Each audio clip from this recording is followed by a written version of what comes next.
Okay, hello. My name's Nathaniel, and I was wondering, do y'all have any like funny stories when y'all while you were like voice acting? Funny story from when you were voice acting. Oh.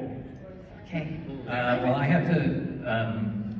I write in the mornings because I'm a screenwriter in the mornings, and in the afternoons I'm a voice actor. So I typically work after lunch, and there was a thing in Metal Gear 3 where if you took him to the med screen and spun it around and around and around, he'd come back to the game and he would puke. So I had to do the puking sound. And unfortunately, I had been to Carl's Jr.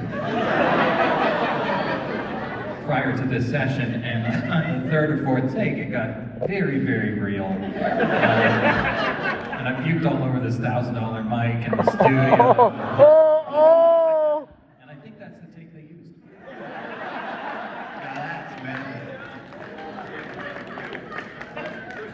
Roger, do you want to go next? Give a story from the booth. That's funny. Is now a bad time to bring up Chicken Alfredo? It's never a bad time. You know, I mean, Never. honestly, there's so many guys. There's just like, and it's like, what you actually see, like the acquisition of the work is the work.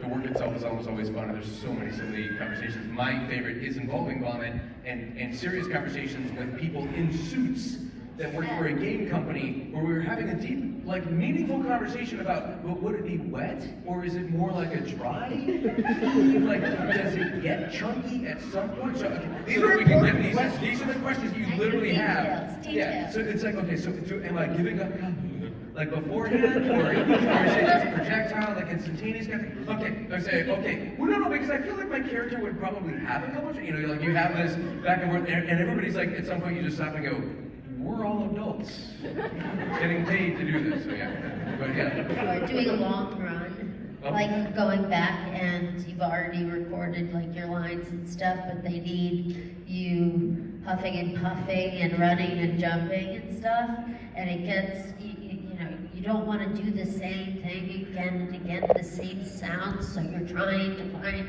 like the different kind of, or the way you felt, like, oh, did I just slip that time? You know, it was more graceful, that time was harder. I had to do this one that was a walk into a slow jog, into a faster jog, into a running as fast as I could to the end zone, but I had to get it within, actually had to carry just a girl running from in front of me. So I was like trying to mimic her speed. Yeah, but then the finish line came up. I felt like the finish line came up too fast.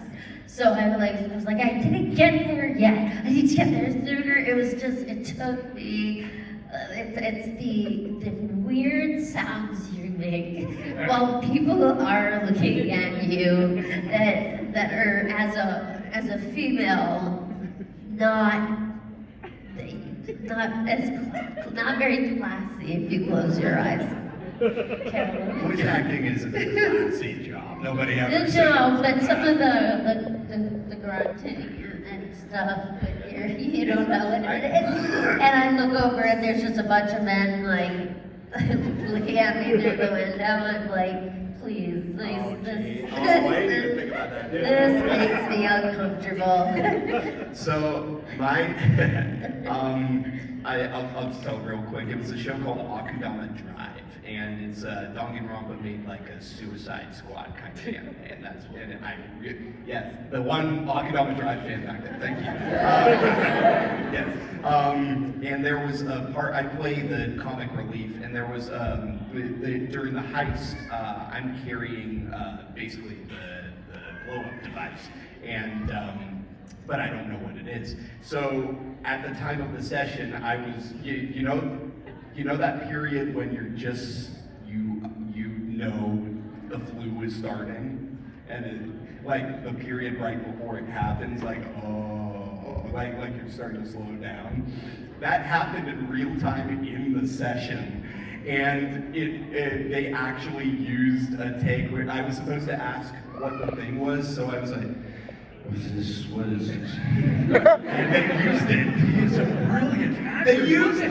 They He's used so it. committed. That was thankfully that was the end of the session. But yeah, it fit the flaps, as they say in the anime. So Sometimes you get those magic moments. yeah, so they used it. You can go